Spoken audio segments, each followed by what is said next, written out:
قالوا أرجه وأخاه وأرسل في المدائن حاشرين يأتوك بكل ساحر عليم. وجاء السحرة فرعون قالوا إن لنا لأجرا إن كنا نحن الغالبين. قال نعم وإنكم لمن المقربين.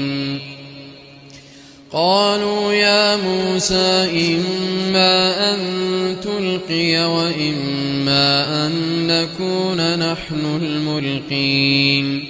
قال ألقوا فلما ألقوا سحروا أعين الناس واسترهبوا